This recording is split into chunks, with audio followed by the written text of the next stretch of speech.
మేము బుజ్జి అని పిలుచుకుంటాం. నాకు బుజ్జే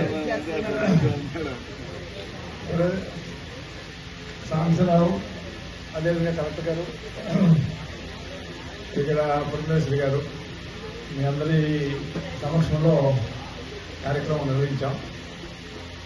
నేను ఉపన్యాసాలు మానేశాను. మళ్ళీ ఉపన్యాసం బహుశా ఇదే లాస్ట్ ఉపన్యాసం అవుతావు నాకు. వేదికలు ఎక్కడం లేదు నేను.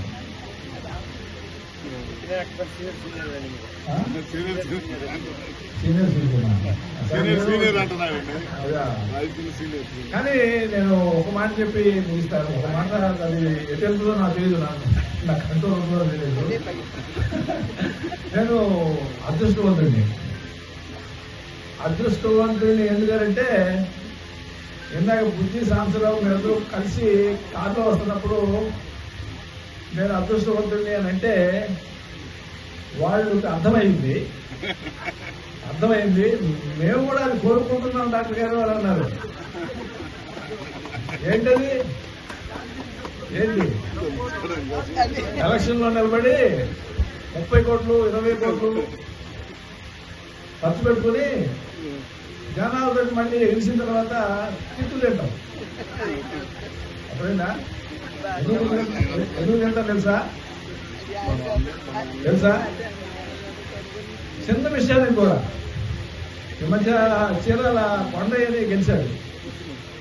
కొండయ్య గెలిచిన తర్వాత అక్కడ ఓటరేవులో ఎవరో చనిపోయారు సముద్ర స్నానానికి వెళ్ళి.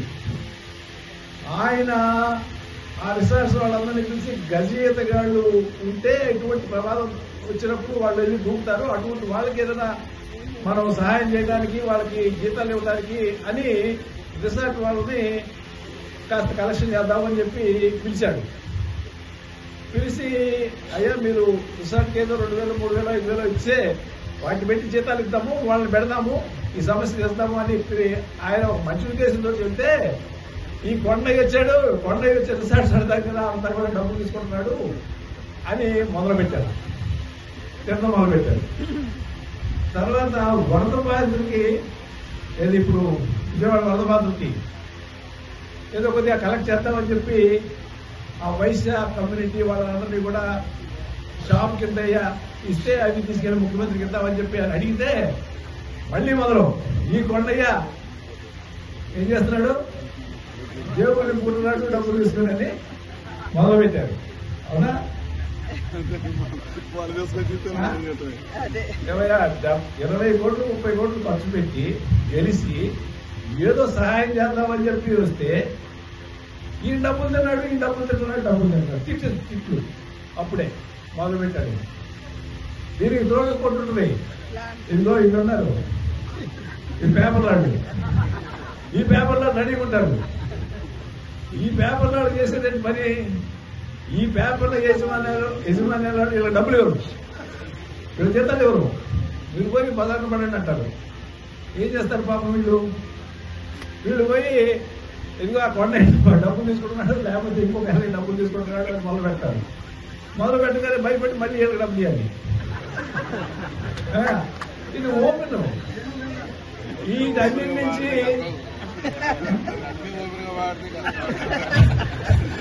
అంటే సాంసర్ ఏమంటాడంటే రాజ్యాంగం మీరైతే ఓపెన్ మాట్లాడదు, మీరు మాట్లాడలేము, మా ఉద్దేశం కూడా అదే.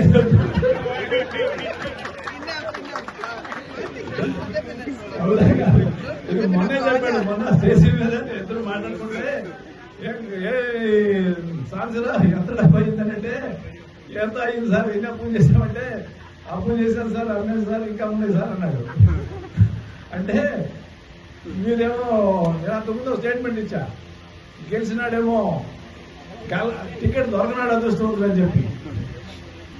ఎందుకంటే 30-40 కోట్లు బుద్ధి అయితే మరి ఇంకా పెరిగిపోతుంది. బుద్ధి అయితే ఇవన్నీ మళ్ళీ అప్పు తీసుకోవాలి, లేకపోతే ఆస్తులు అమ్ముకోవాలి, ఈ బాధలన్నీ ఉన్నాయి సార్. మీరు బయటికి చెప్తారు, మేము బయటికి చెప్పుకోలేము అని మా ఇద్దరు మధ్య డిస్కషన్. జనం ఏదో ఇద్దరు మాట్లాడుకుంటున్నారు. డాక్టర్ గారు సాంసరావు మేమంతా ఫస్ట్ టైం కలిసాం కదా అనుకుంటారు. మేము మాట్లాడుకుంది ఇది